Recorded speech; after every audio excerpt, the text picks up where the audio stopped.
We've all got two wolves in us, a good one and a bad one, and they both want to eat. Best I can tell, we just got to feed that good one a little more than the other one. Happiness is an emotional response to an outcome. If I win, I will be happy. If I don't, I won't. It's an if-then, cause and effect, quid pro quo standard that we cannot sustain because we immediately raise it every time we attain it. See, happiness demands a certain outcome. It is result reliant. And I say if happiness is what you're after, then you're going to be let down frequently and you're going to be unhappy much of your time. Joy, though, joy is a different thing. It's something else. Joy is not a choice. It's not a response to some result. It's a constant. Joy is the feeling that we have from doing what we are fashioned to do, no matter the outcome. Now, personally, as an actor, I started enjoying my work and literally being more happy when I stopped trying to make the daily labor a means to a certain end. For example, I need this film to be a box office success. You know, I need my performance to be acknowledged. I need the respect of my peers. All those are reasonable aspirations, but the truth is, as soon as the work, the daily making of the movie, the doing of the deed became the reward in itself for me, I got more box office, more accolades and respect than I ever had before. See, joy is always in process. It's under construction. It is in constant approach, alive and well in the doing of what we're fashioned to do and enjoying it. And the easiest way to dissect success is through gratitude. Giving thanks for that which we do have, for what is working. Appreciating the simple things we sometimes take for granted. We give thanks for these things, and that gratitude reciprocates, creating more to be thankful for. It's really simple, and it works. Now, I'm not saying be in denial of your failures. No. We can learn from them too, but only if we look at them constructively, as a means to reveal what we are good at, what we can get better at, what we do succeed at. Our life's a verb. We try our best, we don't always do our best. And since we are the architects of our own lives, let's study the habits, the practices, the routines that we have that lead to and feed our success, our joy, our honest pain, our laughter, our earned tears. Let's dissect that and give thanks for those things. And when we do that, guess what happens? We get better at them, and we have more to dissect. It's a get rich quick on the internet, richest 15 minutes of fame world that we live in, and we see it every day. But we all want to succeed, right?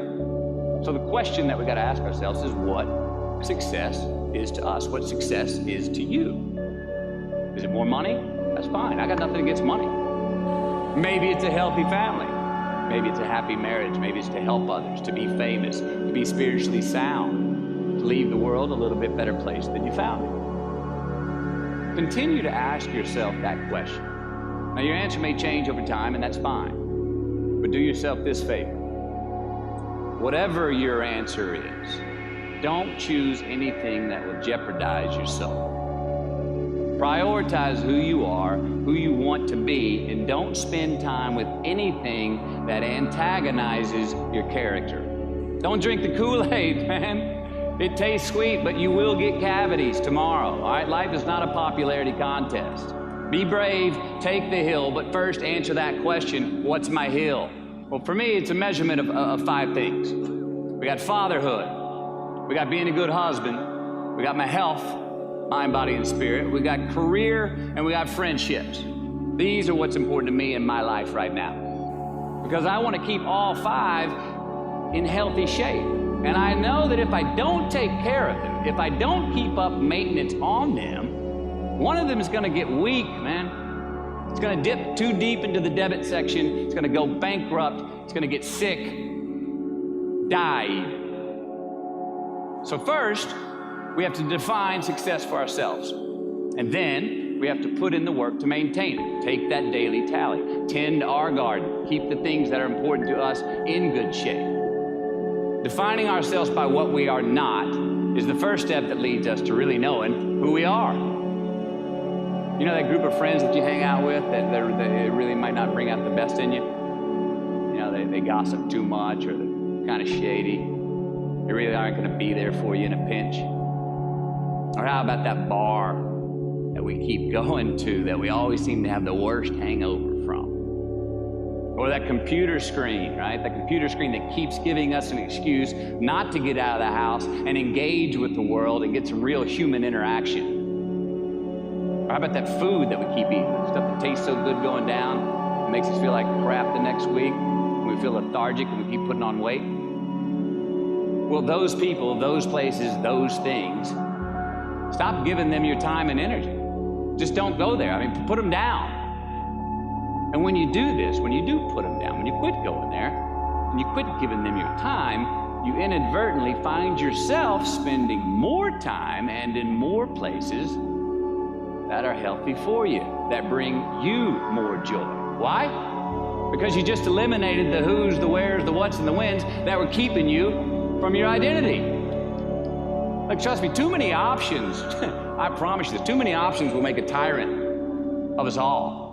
All right, so get rid of the excess, the wasted time. Decrease your options. If you do this, you will have accidentally, almost innocently, put in front of you what is important to you by process of elimination. Knowing who we are is hard. It's hard. So give yourself a break. Eliminate who you are not first, and you're going to find yourself where you need to be. Make voluntary obligations. I'm talking about the ones that we make with ourselves, with our God, with our own consciousness. I'm talking about the you versus you obligations. We have to have them. Now again, these are not societal laws, expectations that we acknowledge and endow for anyone other than ourselves. These are faith-based obligations that we make on our own. These are not the lowered insurance rates for a good driving record. You will not be fined or put in jail if you do not gratify these obligations I speak of. No one else governs these but you. They are your secrets with yourself, your own private counsel, personal protocols. And while nobody throws you a party when you abide by them, no one's going to arrest you when you break them either, except yourself. An honest man's pillow is his peace of mind. And when you lay down on that pillow at night, no matter who's in your bed, we all sleep alone. These are your personal Jiminy Crickets, and there are not enough cops in the entire world to police them. It's on you. It's on you. We do our best when our destinations are beyond the measurement, when our reach continually exceeds our grasp, and when we have immortal finish lines. And when we do this, the race is never over. The journey has no port. The adventure never ends because we are always on the way. So do this, and let somebody else come up and tap you on the shoulder and say, hey, you scored. Let them run up and tap you on the shoulder and say, man, you won. Let them come tell you, you can go home now. Let them say, I love you too. Let them say, thank you. Take the lid off the man-made roofs that we put above ourselves and always play like an underdog.